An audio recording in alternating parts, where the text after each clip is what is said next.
innovation happening around the universities. You know, take our friends in Silicon Valley, you have Stanford, you have Berkeley, a lot of companies have popped out of there, but we have the same with Aalto. I mean, again, of course in games, everybody should know Angry Birds, but you've also heard Supercell, it's even bigger.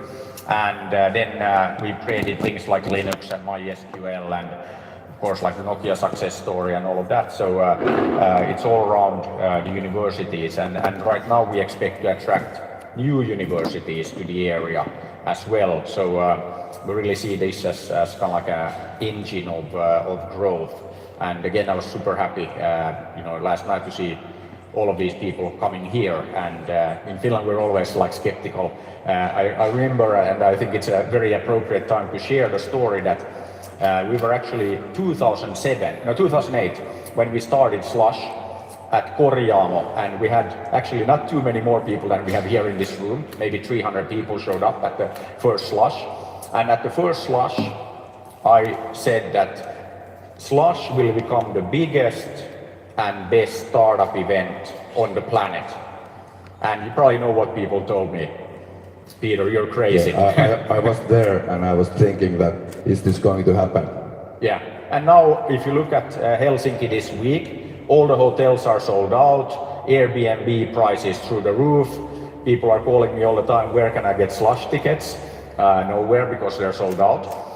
So I think that again, we're talking about, like this time of the year in Helsinki, maybe not the best time to visit. I think it's the best time, but because of Slush. But I think that the same thing that we're talking about here now is that we are creating the fastest growing metropolitan area in Europe and beyond. And that's what we're talking about. So it's not about the tunnel, it's about enabling the future growth, the future innovation, attracting the talent, creating gravity. That's what we're doing. Yes, and of course this is a huge investment, and I think it's an opportunity to have new investors also in Finland. And, for example, the city of Shanghai is a sister city to Espoo. And first time I was visiting the city of Shanghai, and I was telling my Espoo story to Mayor Young, and I was telling him that the city of Espoo is the fastest growing city in Finland. We have even 5,000 new residents every year. And Mayor Young said to me, Mayor Mäkelä, the city of Shanghai is also a growing city. We have about 500,000 new residents every year. But I think we have to scale up also in Finland. And as I said, we need a lot of more innovation-based companies and working places in Finland, and especially in Aalto University campus area and in Keilaniemi. Yeah, totally agree, and thank you very much. And I can take that as well. And so next we will actually look at how we will make this happen. So we have our chief economist Atso joining me on stage, and you can have the clicker. And I think we need to skip a few slides there.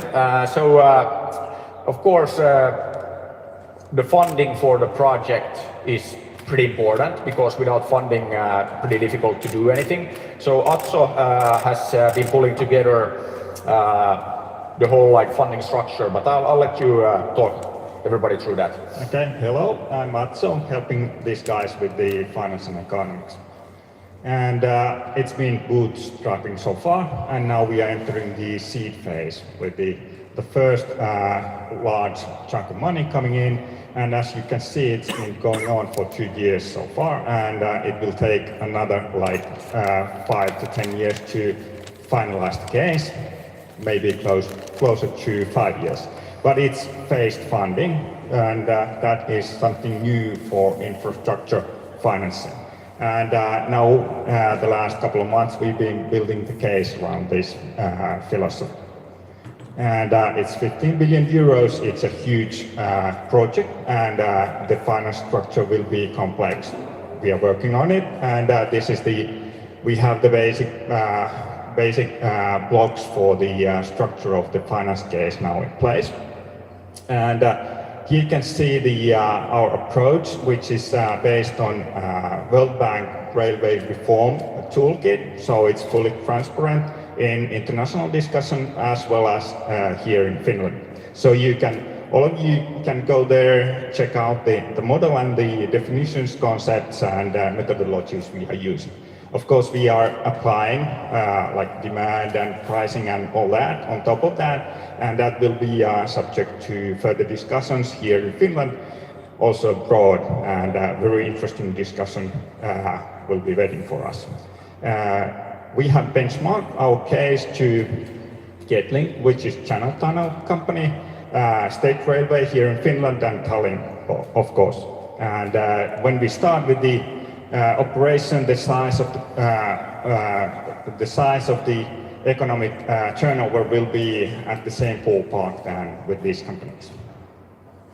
Okay, and here this is interesting to all of you, the assumptions we have used for the business case so far. So the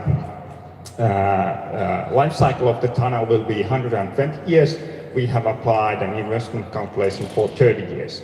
So the tunnel will be there after 30 years, and so and we hope it will be a profitable business at that time as well. And here you can see that the basic volume of the traffic will be 51 million annual trips, which is quite large compared to other estimates and assumptions at this time. But as Peter was telling, we are expecting something to happen with the area, and the growth will surprise us all. And when it comes to pricing, we have 50 euros single trip and 100 euros return trip. And those are the basic assumptions we have behind the calculations. And here more about the pricing, which is somewhere between the current ferry fares and, on the other hand, the airline tickets.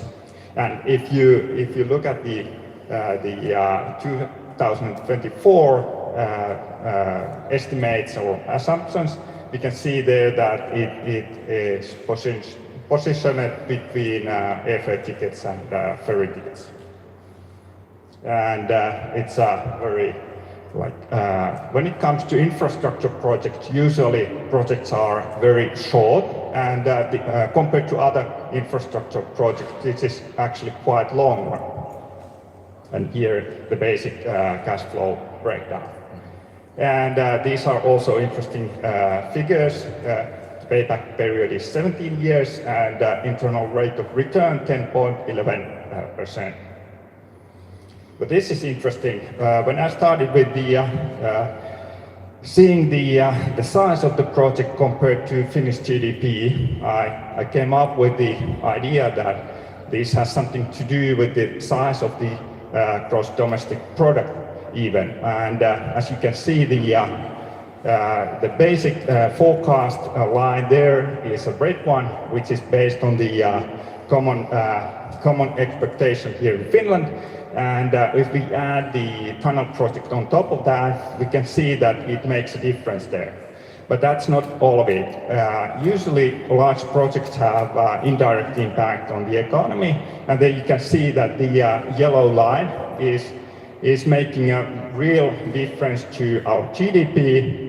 But as Peter was saying something about the investments below ground, €1 means investments on top of the ground, which is tenfold to that €1. And we are looking at the new business cycle here. So the macroeconomic impact will be significant. And this is the Finnish side. If you look at the fixed investments in the Finnish side, it is almost doubling those. So we have €4 billion fixed investments here or industry investments here in Finland this year. During the active construction phase, we will have like €3.3 billion investments in the tunnel. So perhaps it will double the investments for fixed assets in the industry. When it comes to Estonia, we have even larger situation. there, and now we have to carefully consider the structure of the project, how it will be divided between Estonia and Finland, so that we don't create instability when it comes to the economic activity in these countries.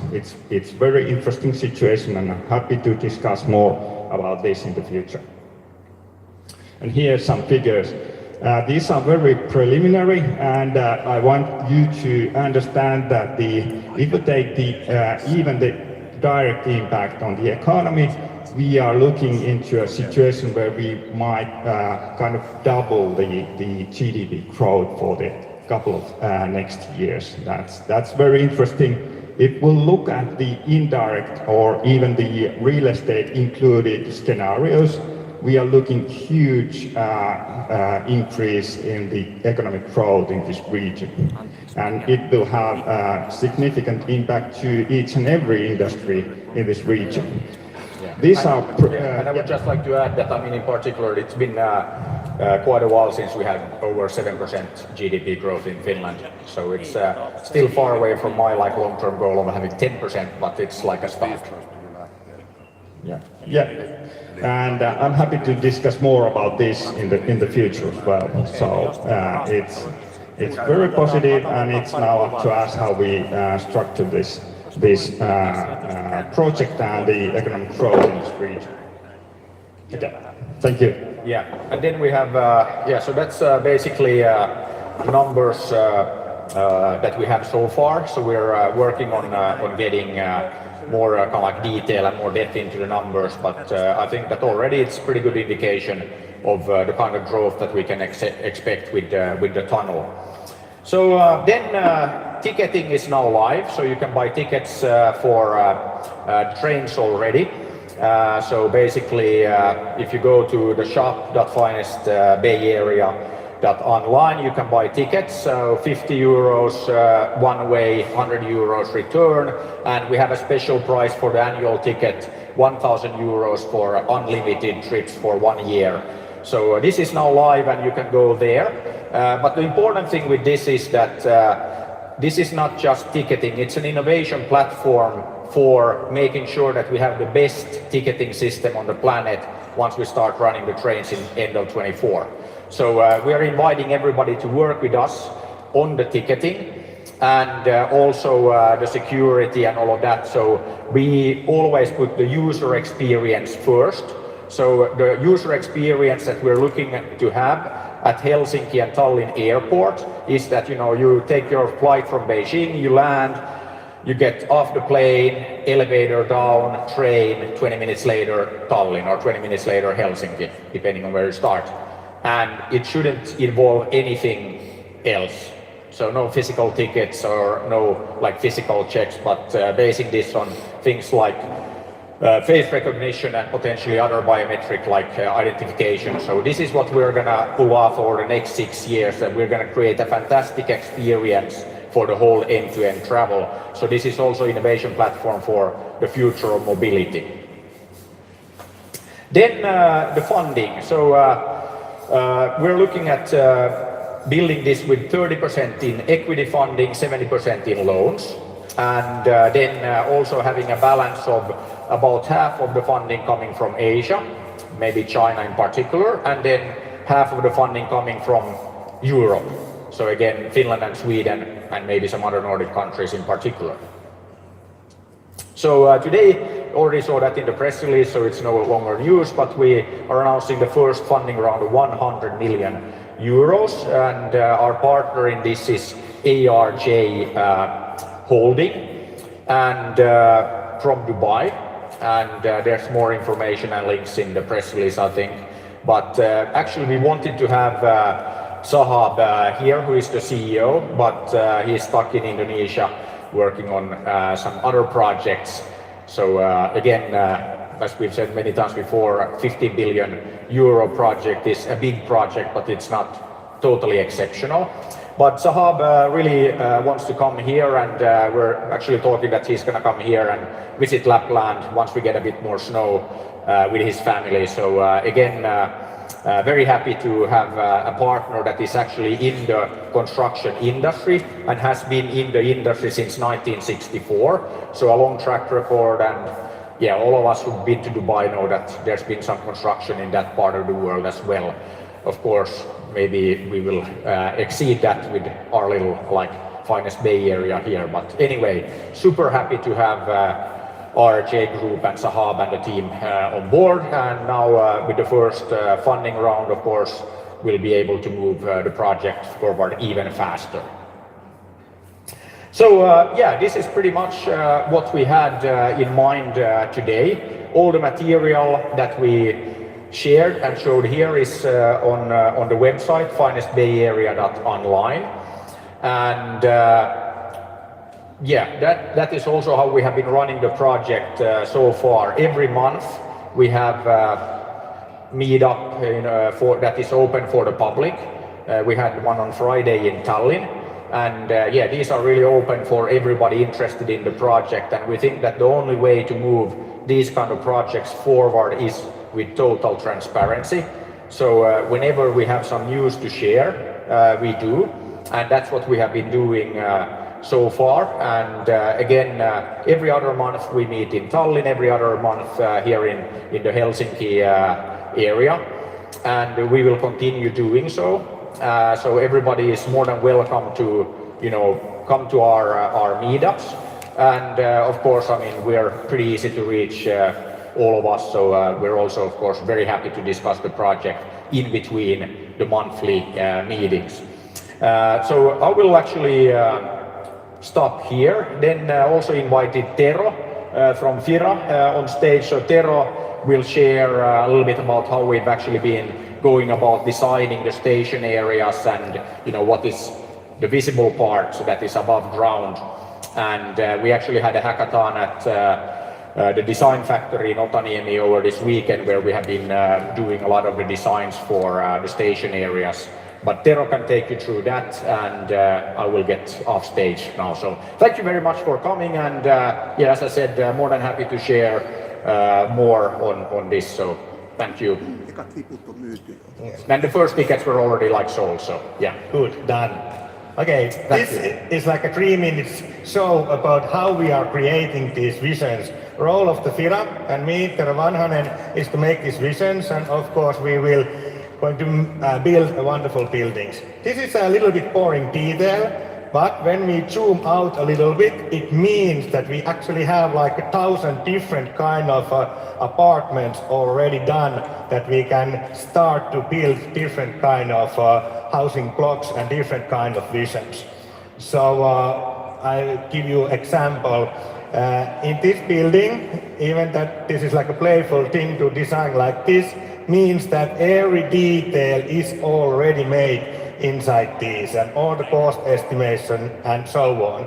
And if there is engineers around, there is all the pipelines, electricity, this kind of technical things inside these plants. And this all means when we are creating, for example, this artificial island, that is like a little bit less than a 2 days job only. It means that we can actually create new kind of forms to do collaboration. For example, this building here, I can put it into the Otakela area, for example, like here on the waterfront. Let's put it there, like this. So we can see the scale, and again, every detail is inside that building.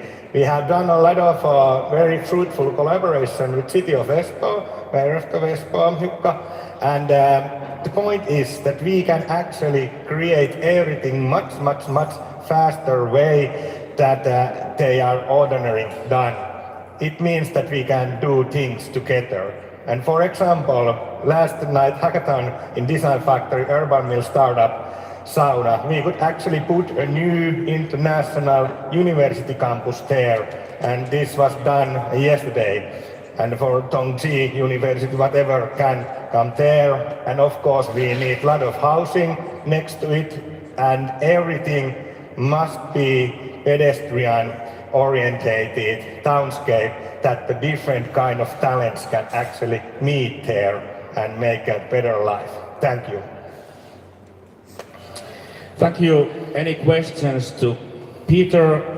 And then the media can take some photos, and 10:40 it's time for Finnish Broadcasting Company, and then Estonian Public Broadcasting, and then MTV Uutiset. But any questions? I will give the microphone. And in English, please. Yes, news agency Juha Niinistö.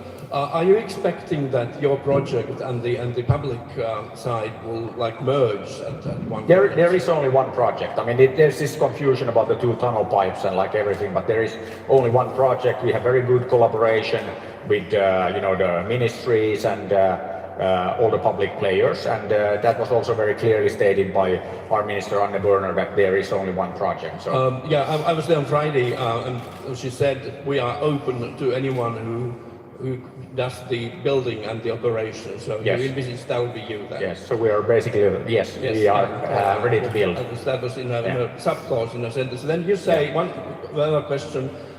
She said on Friday, and the Estonian colleague, that the environmental assessment would take like 5 to 6 years. Your schedule is remarkably shorter. Yes, so I think that there's also a bit of confusion on that side. I mean, we started already 2.5 years ago, and we have already like 170 pages of the environmental impact assessment report done here on the Finnish side. And then also I think that it was Kadri Simons who said that it will be 5 to 6 years. I think that is, it's not, we have analyzed the legislation in both countries very, very carefully, and there is nothing that states in the legislation that it has to take 5 to 6 years. I mean, this is the experience for building this biofactory in Estonia and then some other. So we are not building a factory, we're building a tunnel. It's very different. There hasn't been tunnel construction projects in Estonia before, so of course you can always say that it hasn't been done before, and it typically takes 5 to 6 years. We have been working very closely with our legal partners on analyzing and streamlining the process, so we are very confident that it can be done much more rapidly, and we have no reason to believe that Estonia would be in any way slower than Finland in this. Typically it's the opposite. Niklas Lönnqvist, Hufvudstadsbladet. How did you decide how the prices of the tickets was going to be? It said 50 euros for a single ticket, 100 euros for a return ticket. Yeah. How did you base on the prices? It's based on careful analysis. Now, actually, what we wanted to do was to set kind of like a level and expectation, but of course there will be a lot of change over the next 6 years. I mean, mobility is becoming more and more of a service. So I think that for the most part, you will not even be discussing kind of like a fixed single ticket or return ticket. I mean, it will be part of overall mobility service. Let's say that you want to buy a trip from Delhi to Tallinn, and then you don't really want to like worry about like what happens kind of like in between, that you fly, you take a taxi, you take a train or something like that. That's basically where things are going. So there will be dynamic pricing, there will be many different packages.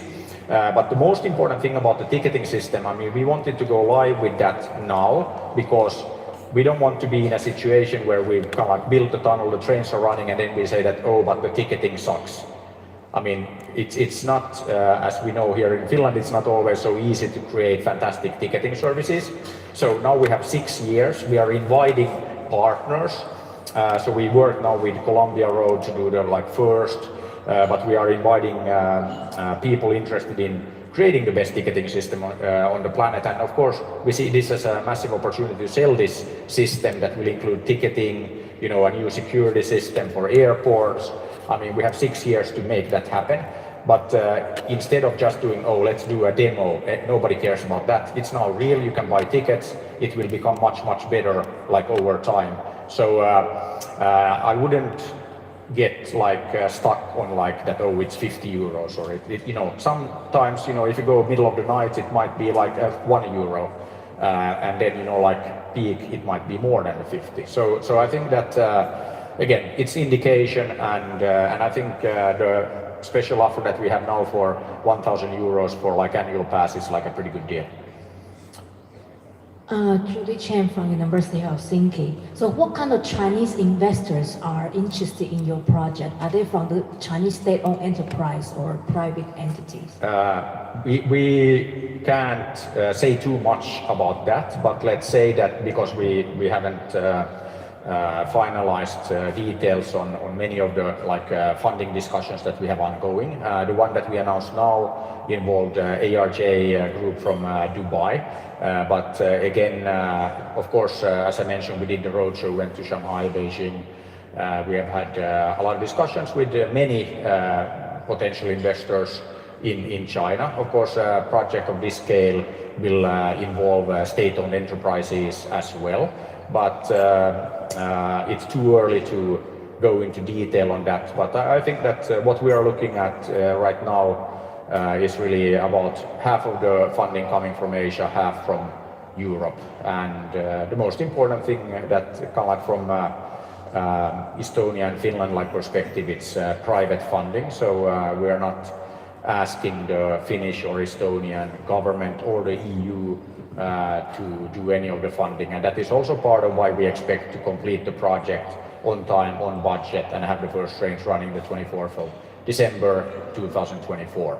So getting away from some of the let's say slowness that or sluggishness that you might experience when going with public procurement and things like that. So we expect to be very fast, and we also, of course, we expect some funding to come from Asia and China in particular. Thank you. 5 minutes for still photos and then Finnish Broadcasting Company live. Any needs for still photos? No? Of course. One more question while waiting. How much, Kristina Kuisto, Tekniikan Maailma, how much of your own money you have invested in this project so far? I think that so far we probably invested between 2 and 3 million into the project over the last 2.5 years. So something like that. Meaning yours and whose money? Yeah, so basically my own personal money, and then we're working with Gustav Valtonen. So basically the two of us have been funding it out of our own pocket so far. Thank you. So typical for like any startup, you could say that we have been bootstrapping it so far, and now we reached the first seed round of 100 million euros, and then we have a plan for then raising additional funding every year. So as I explained, 30% will be equity, so investing in owning the ownership of the company, and then 70% we expect to be in loans. So that is the structure that we are working towards right now, and that is also part of this first round of funding. Are you still planning to fund this project with your own money? Let's say that right now there is no need to do that anymore. So for us, this in the startup world, this is normal that first you invest your own money, or this kind of classic friends, fools and family, and then and sometimes it works and sometimes it doesn't, and that's just how the startup business goes. And so we of course now been investing and funding it ourselves, but now we have first investor in the form of ARJ Group and Sahab and his team, but now again, and we of course are involved in several other funding discussions because the project is fairly big, so we will need more equity investments and injections over the next years. When are we going to hear more about? So our plan is to do the same as we've been doing so far, and that is whenever we have news, we will share the news, and we, as I said, we have the monthly meetings, and whenever we have news to share on anything, we share those news. So I think that in a project of this scale and this significance for both Finland and Estonia, but I think it's actually significant for all of Northern Europe and the EU. Of course, it's super important that we don't sit in some dark room or cabinet and make decisions, but we want to involve everybody and not just kind of like the various public players, but I think like every citizen of Finland and Estonia in the discussion because it's important. Thank you. Thank you.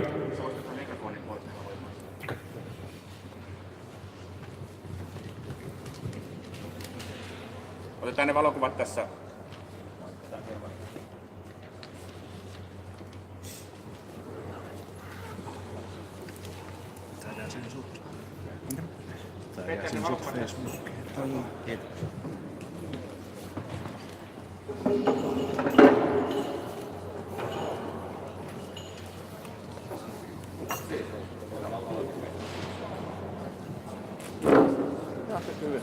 Yes.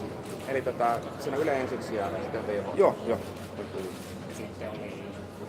Maikkari tulee kello 11. Saiko äsken kaiken mitä halusi? Hei, tuossa mainittiin Atsulan etunimeltä, mikä hänen sukunimensä. Juhani. Joo. Juhani, mikä Atsun sukunimi oli? Hänet esiteltiin vain etunimellä. Atso. Niin meilläkin on aina Atso. No niin tuolla mä Tuolla käyn noin, niin itse. voi kysyä. Tässä on Ylellä sekä Radio. Mä luen sen jälkeen. Joo, näin he lupasivat. Siellä on se Kustaa Valtuuksien puhelinnumero siinä pressitiedotteessa. Joo. Siitä hänellä voi soittaa sitä ajassa. Joo. Selkeitä, jos ne saa. Joo. Ja mä korostan heille, että laittavat nyt sinne. Joo, se on tärkeää. Eli ne kalvot, mitä tässä oli, niin siellä nettisivuilla. Mistä on ne avainnekuvat sitten?